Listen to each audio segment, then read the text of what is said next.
on this channel, you could find insights into life which could leave you a changed person. The seed of consciousness, which is already in you, could grow into an experience. And experience is the only way you can know if something is true. This is the topic for now. Who are we? Who am I? Is the oldest question ever asked.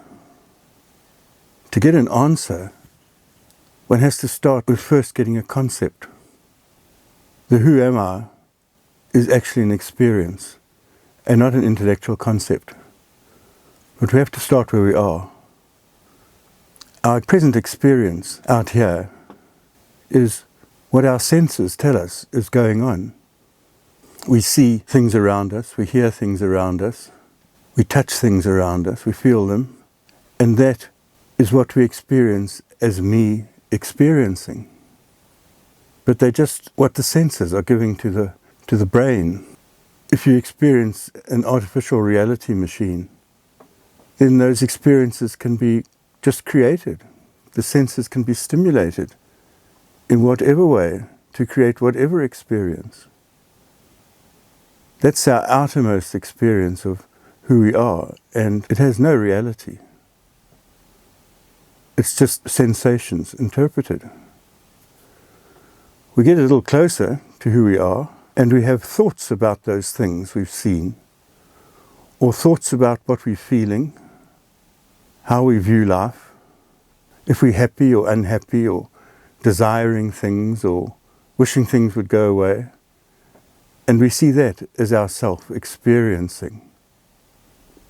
But if you reach a more pleasant state, where you're totally relaxed, maybe if you're out experiencing a fantastic part of the natural environment, awe-inspiring part of the natural environment, you get still. Your mind is not so involved in thoughts.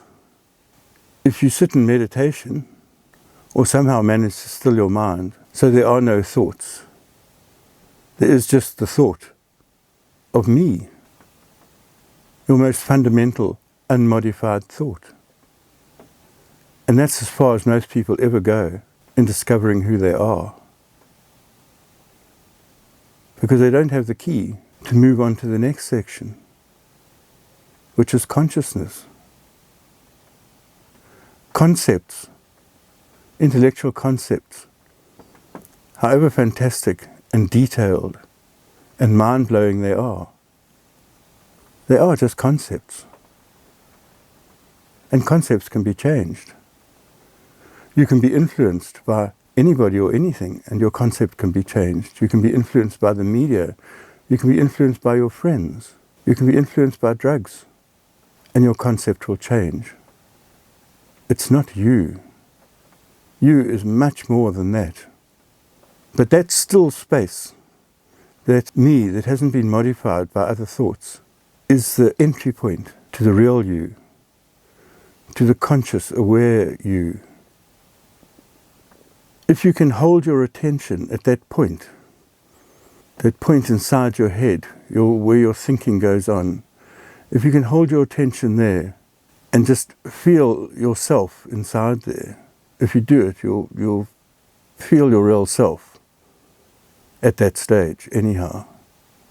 If you can hold your attention at that point, what's known as the eye center, the rest will start to drop away because your attention is not fueling it anymore.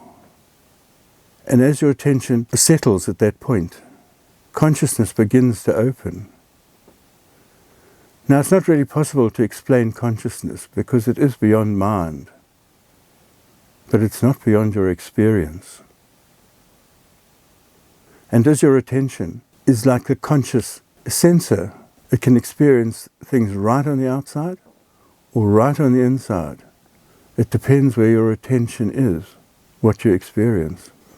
If you start concentrating inside, if you experience that inner being, that feeling which isn't a thought, that will start to grow.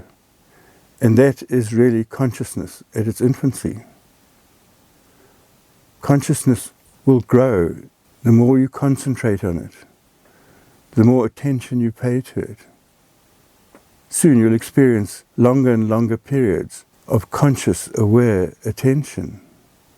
And then your consciousness will start to expand. Well, it doesn't really expand, but you've got to use some term for it that the mind can understand, the pre-consciousness can understand. Consciousness appears to expand, but it's actually clearing. You're starting to experience more clarity. A purified consciousness is one where the clarity becomes complete. At that inner place of experience, you will start to gain insight into your consciousness and into what is. You'll gain clarity, and your progress will be marked by ever-increasing clarity of what is, until you reach that point where the energy has started, where the source of your energy, which is your life, resides, and that is you. You are the life source of this life you're experiencing here. But that energy is going down and out, through the mind, through the thoughts, through the senses, and being dissipated. Into what? Into nothing. Into something that's constantly changing. It's just rearranging what you experience outside. It's not permanent, it has no truth to it.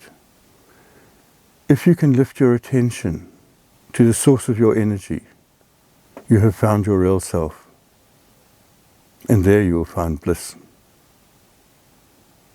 And all your questions will be answered.